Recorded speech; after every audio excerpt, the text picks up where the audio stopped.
നമസ്കാരം. നേരറിയാൻ ദേശാഭിമാനിയിലേക്ക് സ്വാഗതം.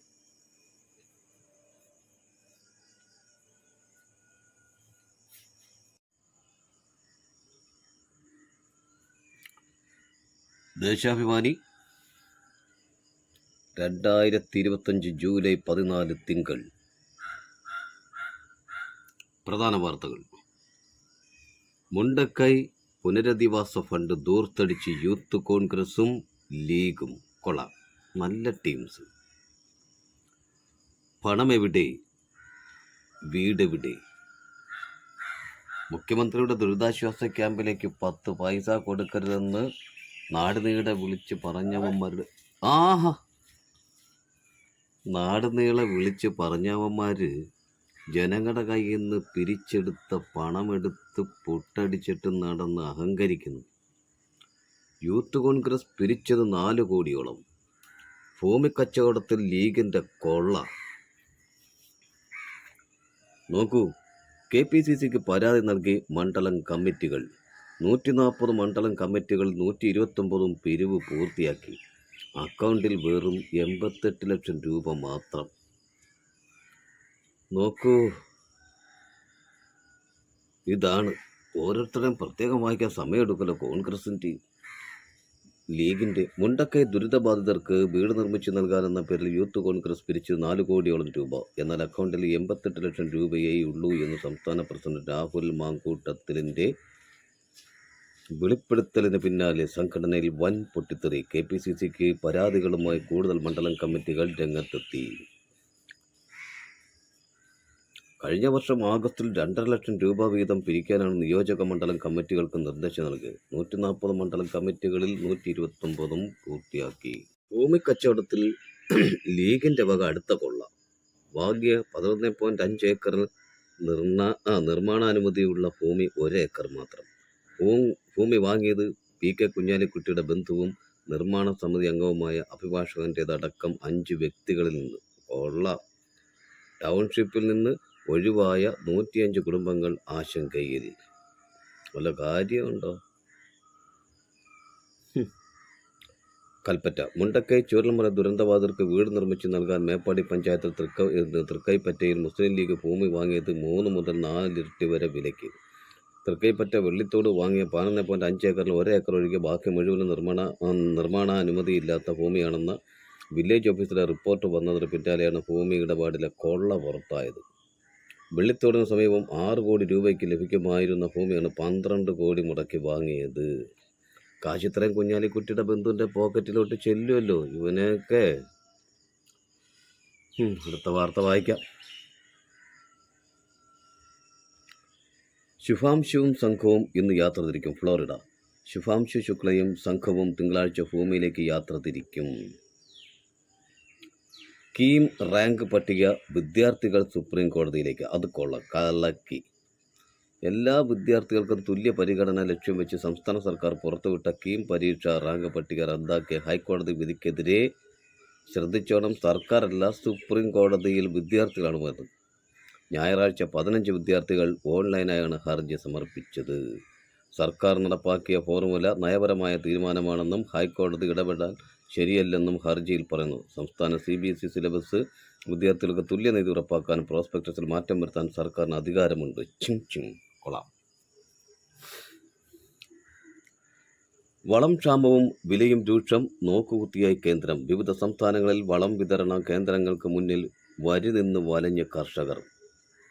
കച്ചവടക്കാർ അമിത വില ഈടാക്കുന്നതായും ആക്ഷേപം. ഉൽപാദനം കൂട്ടാത്തത് സ്വകാര്യ മേഖലയെ സഹായിക്കാൻ.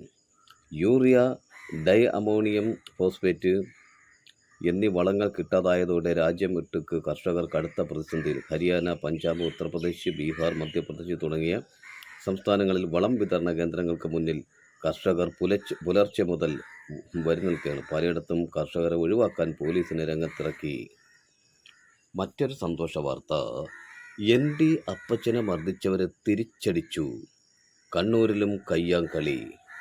വയനാട് DCC പ്രസിഡന്റ് ND അപ്പച്ചനെ മർദ്ദിച്ചവരെ തിരിച്ചടിച്ച് അനുയായികൾ. കോൺഗ്രസ് പ്രവർത്തകരായ സീതാ മൗണ്ട്, ഇലവനപ്പാറ, എബിൻ ജേക്കബ്, പച്ചിക്കർ ഷാജി ഇതെന്തോ കൊലയാളികളോ എന്നിവരെയാണ് മർദ്ദിച്ചത്. ശനിയാഴ്ച രാത്രി ഇവർ സഞ്ചരിച്ച വാഹനം പിന്തുടർന്ന് തടഞ്ഞു നിർത്തിയായിരുന്നു മർദ്ദനം. തമിഴ്നാട്ടിൽ ചരക്ക് ട്രെയിനിന് തീപിടിച്ചു. ഡീസലുമായി പോയ ചരക്ക് ട്രെയിനിന് തമിഴ്നാട് തിരുവള്ളൂരിൽ തീപിടിച്ചു. 18 വാഗണുകൾ കത്തിനശിച്ചു. 4 വാഗണുകൾ പാളം തെറ്റി. ആർക്കും പരിക്കില്ല. തീപിടുത്ത കാരണം വ്യക്തമല്ല. കേരളത്തെ ബംഗളൂരു, തിരുപ്പതി എന്നിവിടങ്ങളെയും ചെന്നൈയുമായി ബന്ധിപ്പിക്കുന്ന പ്രധാനമായ ചെന്നൈ ആരക്കോണം റൂട്ടിൽ ട്രെയിൻ ഗതാഗതം താളം തെറ്റി. ട്രെയിനുകളിൽ CCTV സ്ഥാപിക്കും. കോച്ചുകളിൽ 4 എഞ്ചിനിൽ 6 ക്യാമറകൾ. AI സാധ്യതയും ഉപയോഗപ്പെടുത്തും. സി സദാനന്ദന്റെ നാമനിർദ്ദേശം ഭരണഘടനയ്ക്ക് വിരുദ്ധം. RSS നേതാവ് വിശിഷ്ട വ്യക്തിയായി രാജ്യസഭയിലേക്ക്. കല, ശാസ്ത്രം, സാഹിത്യം, കായികം തുടങ്ങി വിവിധ മേഖലകളിൽ പ്രാഗൽഭ്യം തെളിയിച്ച് രാജ്യത്തെ അഭിമാനമായവരെ രാജ്യസഭയിലേക്ക് നേരിട്ട് നാമനിർദ്ദേശം ചെയ്യുന്നതാണ് കീഴ്വഴക്കം. ആര് പറഞ്ഞു? അദ്ദേഹത്തിന് കായിക രംഗത്ത് ഭയങ്കര കഴിവാണ്. അദ്ദേഹം ഇവിടെ പലരെയും തട്ടിയിട്ടുണ്ട്, കൊട്ടിയിട്ടുണ്ട്. എന്തായാലും അദ്ദേഹത്തിൻ്റെ കഴിവ് തീർച്ചയായിട്ടും BJPക്കാരത് മനസ്സിലാക്കി. കണ്ണൂരിലെ RSS നേതാവ് സദാനന്ദനെ വിശിഷ്ട വ്യക്തിത്വമാക്കി രാജ്യസഭയിലേക്ക് നാമനിർദ്ദേശം ചെയ്തു. സാമൂഹ്യ പ്രവർത്തകൻ എന്ന വിശേഷണത്തോടെ സദാനന്ദനെ നാമനിർദ്ദേശം ചെയ്ത നടപടി ഭരണഘടനാ സങ്കല്പങ്ങൾക്ക് വിരുദ്ധം. സി സദാനന്ദൻ രാജ്യസഭാംഗത്വം. RSSന്റെ അക്രമ രാഷ്ട്രീയത്തിന് അംഗീകാരം. കല്ലുകൊത്ത് തൊഴിലാളിയായ CPM ബ്രാഞ്ച് സെക്രട്ടറിയെ വെട്ടിനുറുക്കിക്കൊല്ലാൻ ശ്രമിച്ച സി സദാനന്ദന് രാജ്യസഭാംഗത്വം നൽകുന്നതിലൂടെ കേന്ദ്ര സർക്കാർ പ്രോത്സാഹിപ്പിക്കുന്നത് RSS ക്രിമിനൽ രാഷ്ട്രീയത്തെ. അതാണ് പറഞ്ഞത്. അദ്ദേഹത്തിന് കായിക രംഗത്തുള്ള മികവ് കൊണ്ടാണ് അദ്ദേഹത്തെ RSSകാർ അല്ലെങ്കിൽ BJPക്കാർ ഈ അംഗീകാരം കൊടുത്തത്.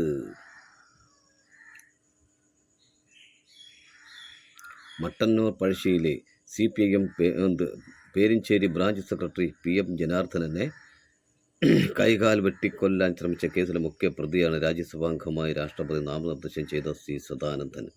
കണ്ണൂരിലെ RSS കൊലപാതക രാഷ്ട്രീയത്തിൻ്റെ പ്രധാന ആസൂത്രകനായിരുന്നു സദാനന്ദൻ. ഇരിട്ടി പുന്നാട്ടെ ജോലിസ്ഥലത്തേക്ക് പോകാൻ മട്ടന്നൂരിൽ ബസ്സിറങ്ങിയ ജനാർദ്ദനനെ 1993 സെപ്റ്റംബർ 21 രാവിലെ 7-നാണ് സദാനന്ദനും സംഘവും വളഞ്ഞിട്ട് ആക്രമിച്ചത്. ഇരുമ്പുപാരയും കൊടുവാളും ഉപയോഗിച്ചായിരുന്നു ആക്രമണം. കമ്പിപ്പാര കൊണ്ട് ശരീരമാസകലം അടിച്ചു, കൊടുവാൾ കൊണ്ട് തലയ്ക്കും കൈക്കും വെട്ടി. ഓടിയെത്തിയവരെ ബോംബും കത്തിയും കാട്ടി വിരട്ടി. ജനാർദ്ദനൻ മരിച്ചെന്ന് കരുതി സദാനന്ദനും സംഘവും മടങ്ങി. അതിവേഗം വൈദ്യസഹായം നൽകിയതിനാൽ ജനാർദ്ദനൻ്റെ ജീവൻ രക്ഷപ്പെട്ടു. അധാർമികം. ചെന്നിത്തല. സി സദാനന്ദനെ രാജ്യസഭയിലേക്ക് നോമിനേറ്റ് ചെയ്ത നടപടി അധാർമികമാണെന്ന് രമേശ് ചെന്നിത്തല. രാഷ്ട്രപതി സാധാരണഗതിയിൽ നോമിനേറ്റ് ചെയ്യുന്ന ഏതെങ്കിലും മേഖല പ്രാവീണ്യമുള്ളവരെയാണ്. കീഴ്വഴക്കവും അതാണ്. ചരിത്രത്തിൽ ആദ്യമായാണ് ഒരു മേഖലയിലും പ്രാഗൽഭ്യമില്ലാത്ത BJP പ്രവർത്തകനായ ഒരാളെ രാഷ്ട്രപതി നോമിനേറ്റ് ചെയ്യുന്നതെന്നും ചെന്നിത്തല പറഞ്ഞു. എൻ്റെ ജീവിതം തകർത്തത് ഓനാണ്. PM ജനാർദ്ദനൻ. ഊന്നുവടിയിൽ. പണിസ്ഥലത്തേക്കുള്ള ബസ് കയറാൻ മട്ടന്നൂർ ബസ് സ്റ്റാൻഡിലേക്ക് പോകുമ്പോഴാണ് ഏതാനും പേർ ചാടി വീണത്. ഇരുമ്പുവടിയും കത്തിയും ഉപയോഗിച്ച് വെട്ടിയും കുത്തിയും വീഴ്ത്തിയും മരിച്ചെന്ന് കരുതിയതാണ്. സി സദാനന്ദൻ്റെ നേതൃത്വത്തിൽ RSS നടത്തിയ ക്രൂരതയുടെ നടുക്കുന്ന ഓർമ്മയിലാണ് 32 വർഷത്തിനു ശേഷവും പെരിഞ്ചേരിയിലെ PM ജനാർദ്ദനൻ. വിദ്യാർത്ഥികളെ കൊണ്ട് കാൽ കഴുകിപ്പിച്ച സംഭവം. ചാതുർവർണ്ണ്യ വ്യവസ്ഥ തിരിച്ചെത്തിക്കാനുള്ള നീക്കം.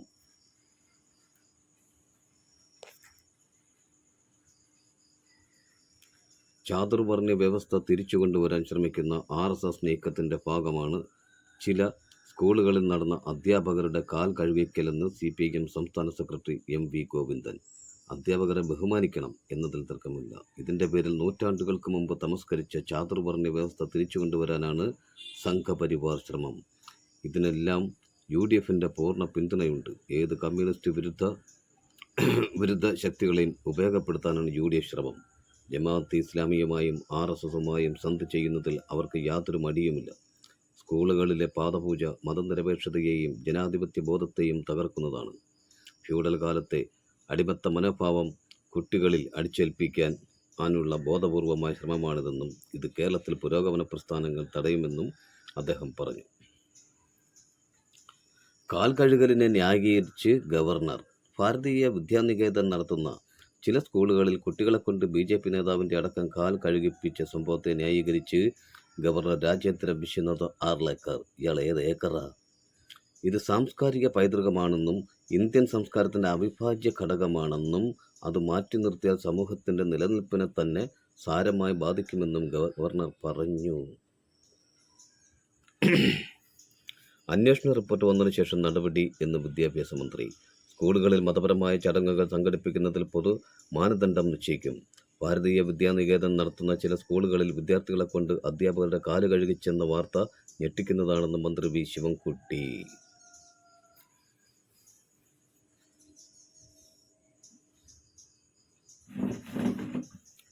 തദ്ദേശ തെരഞ്ഞെടുപ്പിന് വോട്ടർമാരെ പണം കൊടുത്ത് വിലക്കെടുക്കാൻ BJP. തദ്ദേശ തെരഞ്ഞെടുപ്പിൽ വിജയസാധ്യതയുള്ളയിടത്ത് അധികമായി പണം ചെലവഴിക്കാൻ BJP. കോർപ്പറേഷൻ വാർഡുകളിൽ 10 മുതൽ 20 ലക്ഷം വരെ ചെലവിടാനാണ് നീക്കം. പഞ്ചായത്ത് വാർഡുകളിൽ 3 മുതൽ 5 ലക്ഷം വരെയും നഗരസഭാ വാർഡുകളിൽ 5 മുതൽ 10 ലക്ഷം വരെയും ചെലവിടും. പ്രവർത്തനങ്ങൾ ഏകോപിപ്പിക്കാൻ 30,000 രൂപ മാസശമ്പളത്തിന് ആളെ നിർത്തും.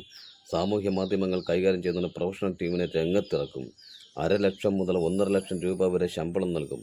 തൃശൂർ, തിരുവനന്തപുരം കോർപ്പറേഷനുകളിൽ BJP പിടിച്ചെടുക്കും എന്നാണ് രാജീവ് ചന്ദ്രശേഖർ കേന്ദ്ര നേതൃത്വത്തിന് നൽകിയ ഉറപ്പ്.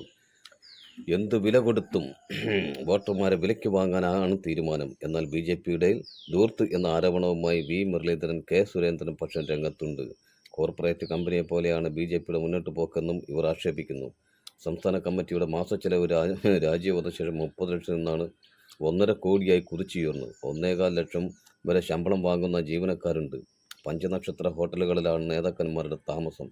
യാത്രകളെല്ലാം വിമാനത്തിലാണെന്നും ആരോപണമുണ്ട്. അധിക ചെലവിനെയും ദൂരത്തിനെയും സംബന്ധിച്ച് കേന്ദ്ര നേതൃത്വത്തിന് പരാതി നൽകുമെന്നും ഒരു വിഭാഗം പ്രവർത്തകർ പറഞ്ഞു.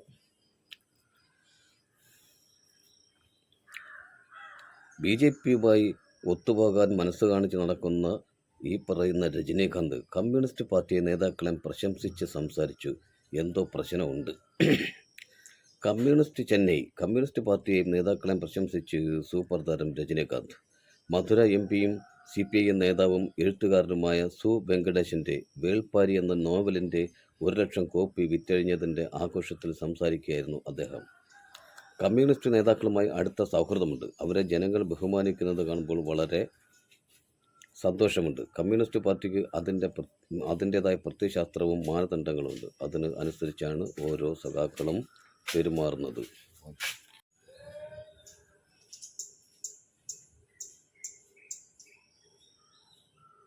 സു വെങ്കടേശൻ, TK രംഗരാജൻ തുടങ്ങിയ CPIM നേതാക്കളെ നടൻ പ്രശംസിച്ചു.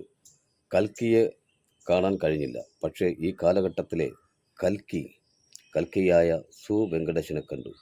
കള്ളവും കാപട്യവുമില്ലാത്ത ചിരിയുണ്ട് വെങ്കടേശന്. മധുരയിൽ സു വെങ്കടേശനെ സ്ഥാനാർത്ഥിയെ നിർത്തിയതിന് എല്ലാ കമ്മ്യൂണിസ്റ്റ് നേതാക്കളെയും അഭിനന്ദിക്കുന്നതായും അദ്ദേഹം പറഞ്ഞു. വേൾപ്പാരി നോവലിനെ അടിസ്ഥാനമാക്കി സിനിമ ഒരുക്കുകയാണെന്ന് സംവിധായകൻ ശങ്കർ അറിയിച്ചു. അത് ഒരു സ്വപ്ന പദ്ധതിയാണെന്നും ബിഗ് ബജറ്റ് ചിത്രമായിരിക്കുമെന്നുമാണ് ശങ്കർ വ്യക്തമാക്കിയത്. ദേശാഭിമാനി എഡിറ്റോറിയൽ. രാസവള സബ്സിഡിയിലും കേന്ദ്രത്തിൻ്റെ കടും വെട്ട്. അനിശ്ചിതത്വത്തിൻ്റെയും ആശങ്കകളുടെയും നിഴലിൽ കഴിയുന്ന രാജ്യത്തെ കാർഷിക രംഗത്തിന് വീണ്ടും പ്രഹരമേൽപ്പിച്ച് രാസവളം സബ്സിഡിയിൽ കേന്ദ്ര സർക്കാർ വൻതോതിൽ വെട്ടിക്കുറവ് വരുത്തിയിരിക്കുന്നു. അന്നദാതാക്കളായ കർഷകരെ അവഗണിക്കുന്ന കേന്ദ്ര മനോഭാവത്തിൻ്റെ ഏറ്റവും ഒടുവിലത്തെ ഉദാഹരണമാണ് ഈ നടപടി. 2025-26 കേന്ദ്ര ബജറ്റിൽ രാസവള സബ്സിഡിക്കായി വകയിരുത്തിയത് വെറും 1.6 ലക്ഷം കോടി രൂപ മാത്രമാണ്. 2023-24 സബ്സിഡിക്കായി 2.51 ലക്ഷം കോടി രൂപ സർക്കാർ ചിലവഴിച്ചിരുന്നു. എന്നാൽ 2024-25 ബജറ്റ് വിഹിതം 1.86 ലക്ഷം കോടിയായി കുത്തനെ കുറച്ചു. ഈ സാമ്പത്തിക വർഷം അത് വീണ്ടും വെട്ടിക്കുറച്ചു. 2 വർഷത്തിനിടെ സബ്സിഡി ഇനത്തിൽ വെട്ടിക്കുറച്ചത് 84,000 കോടി രൂപ. 50% ജനങ്ങളെ ആശ്രയിക്കുന്ന കാർഷിക മേഖലയെ അവഗണിക്കുന്നത് രാജ്യത്തെ അവഗണിക്കുന്നതിന് തുല്യമാണെന്ന സാമാന്യ ബോധം പോലും നവ ഉദാഹരണ സാമ്പത്തിക നയങ്ങളെ കണ്ണുകാണാതായ കേന്ദ്ര സർക്കാരിന് നഷ്ടമായിരിക്കുന്നു. സബ്സിഡികളോട് പൊതുവെ മോദി സർക്കാർ പുലർത്തുന്ന നിഷേധാത്മക സമീപനം കർഷകരുടെ കാര്യത്തിൽ കൂടുതൽ കർക്കശമായിരിക്കുന്നു. സാധാരണ സാഹചര്യങ്ങളിൽ തന്നെ തികച്ചും അപര്യാപ്തമായ സബ്സിഡി തുക അന്താരാഷ്ട്ര വിപണിയിൽ രാസവളത്തിന് വില കുതിക്കുന്ന സാഹചര്യത്തിൽ അമ്പെ തുച്ഛമാണ്. ഈ വർഷം മഴ കൂടുതൽ കിട്ടിയതിനാൽ ആഭ്യന്തര വിപണിയിൽ വളത്തിന് ആവശ്യം കൂടുമെന്ന് പ്രതീക്ഷിക്കപ്പെടുന്നു. വില ഉയരാനുള്ള എല്ലാ സാഹചര്യങ്ങളും ഉണ്ടായിട്ടും അത് പരിഗണിക്കാതെ സർക്കാർ സബ്സിഡി വെട്ടിക്കുറയ്ക്കുകയായിരുന്നു. ഇതുമൂലം എല്ലാവിധ കൃഷികൾക്കും ചെലവേറുമെന്ന് വ്യക്തം. രക്തസാക്ഷി ദിനം. ജമ്മു കാശ്മീരിൽ നേതാക്കളെ വീട്ടുതടങ്കലിലാക്കി.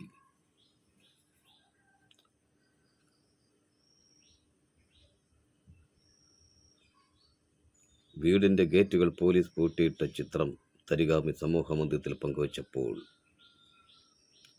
CPIM കേന്ദ്ര കമ്മിറ്റി അംഗം മുഹമ്മദ് യൂസഫ് തരിഗാമി അടക്കമുള്ള നേതാക്കളെ തടവിലാക്കി. രൂക്ഷ വിമർശനവുമായി ഒമർ അബ്ദുള്ള, ശ്രീനഗർ.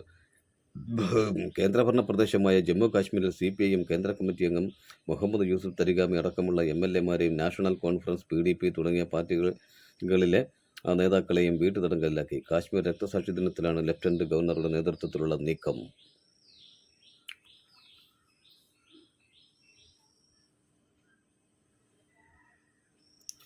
UPയിൽ 5000 സ്കൂൾ പൂട്ടാൻ നീക്കം. ജില്ലാ കേന്ദ്രങ്ങളിൽ SFI പ്രതിഷേധം. ഉത്തർപ്രദേശിൽ 5000 സ്കൂൾ അടച്ചുപൂട്ടാനുള്ള ആദിത്യനാഥ് സർക്കാരിന്റെ നീക്കത്തിനെതിരെ തിങ്കളാഴ്ച ജില്ലാ കേന്ദ്രങ്ങളിൽ SFI പ്രതിഷേധം.